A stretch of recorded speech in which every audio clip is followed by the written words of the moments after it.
Let us begin and practice how to factor completely.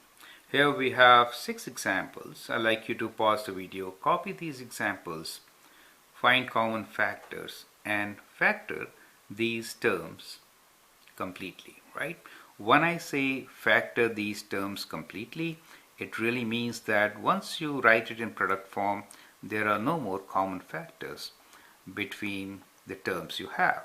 Okay, let's start. So first one is 2x plus 6.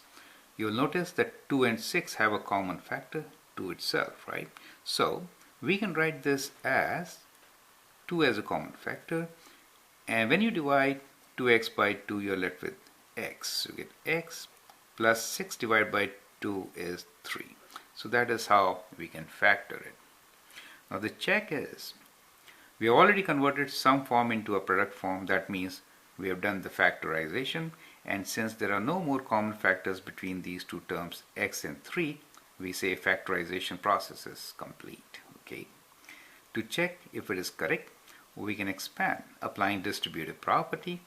2 times x is the first term, 2 times 3 is 6, which is the second term. So that is correct. Okay. So I'd like you to do this question on your own. Let me move on to part C now. In part C, we see 4p plus 2pq. Okay. Now to factorize this, we know 4 and 2 have 2 as a common factor. So let me take 2 as a common factor.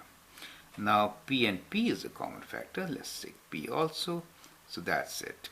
So when I divide 4p by 2p, what do I get? I just get a number 2, right? So that becomes my first term in the bracket. The second term will be q, correct?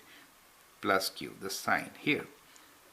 So that becomes the factored form of 4p plus 2pq. I hope that's clear, correct? Part D is a very similar question to this, except for the negative sign. Okay, do it on your own. Now let's take E. Now this time I will do a polynomial, which we also call binomial. It has 2 terms, right? So it's a binomial with 2 terms. Let's factor it. 21a minus 14ab. 21 is 7 times 3, 14 is 7 times 2. So 7 is a common factor. A is also a common factor. We are left with 21 divided by 7 is 3, minus 14 divided by 7 is 2, and the term b, right? So that is the factored form of the given binomial.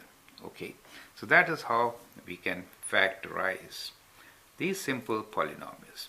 You can try the part F on your own, right? I hope this helps you to build the concept for factoring. Let's move on and do some more complicated common factors. Thank you and all the best.